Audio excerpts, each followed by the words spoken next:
कि मेवात वालों वोट देनी हो तो दे दो और नहीं दोगे तो जीता तो मैं जब भी पड़ा हूँ। अब हमें राव साहब की जरूरत नहीं है। राव साहब अपना झोला उठाओ और अपने निकल लो, अपने रबड़ी जिता प्रया करो।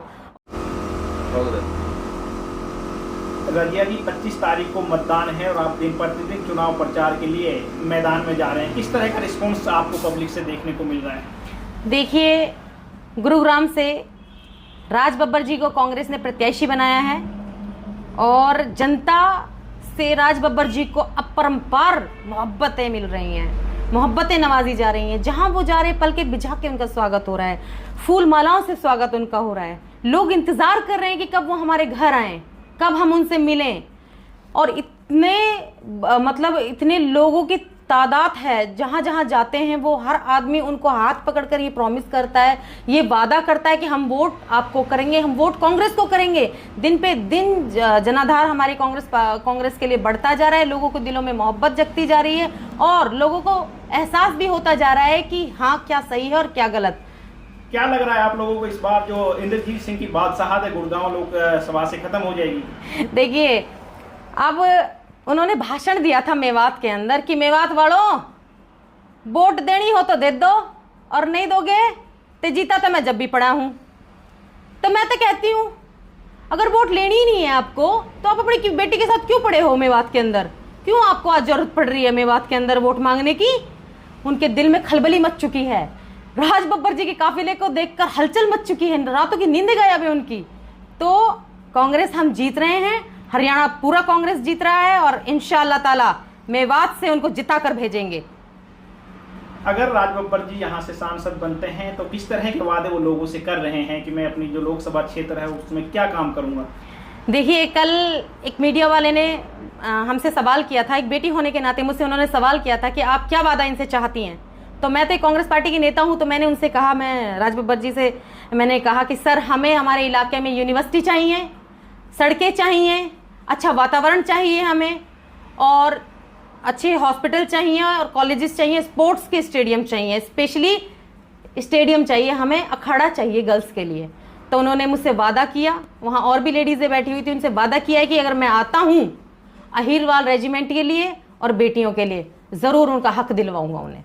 पिछले दिनों भाजपा की एक रैली नूंह में हुई थी जिसमें जो प्रदेश के मुख्यमंत्री नायब सिंह सैनी भी आए थे इंद्रजीत जी के साथ। उन्होंने कहा था कि जो 2014 का जो मेवात था वो और जो 2024 का मेवात है उसमें अंतर स्पष्ट देखा जा सकता है। आप किस तरह से सवाल को लेते हो?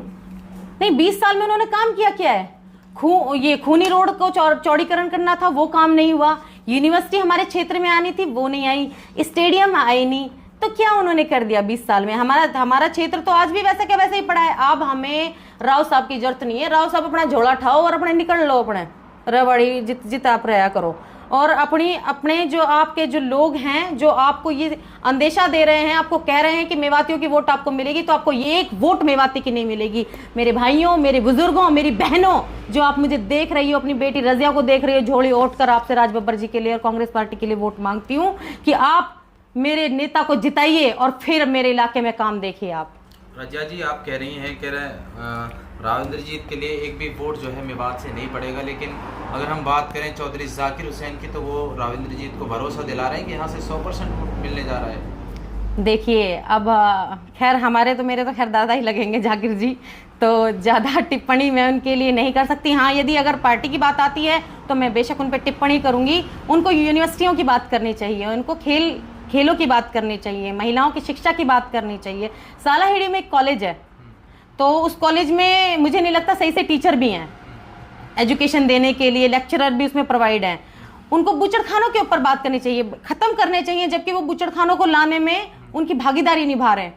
तो मैं कहती हूँ कि देश के अंदर मोदी का जो राज चल रहा है, इसको अब ख़त्म करने का समय आ गया है, चाहे वो हमारे दादा जाकिर हुसैन जी हों। और मैं तो कहती हूँ कि कांग्रेस पार्टी उनका इस्तकबाल करेगी। आप आइए कांग्रेस पार्टी में, और आने वाला जो समय है कांग्रेस का है। आपका हार्दिक स्वागत मैं करती हूँ। आप कांग्रेस प्रत्याशी के साथ जगह जगह जा रहे हो, अलग अलग विधानसभाओं में जा रहे हो, सभी विधानसभाओं में मेवात जैसे हालात हैं या फिर कुछ अलग है?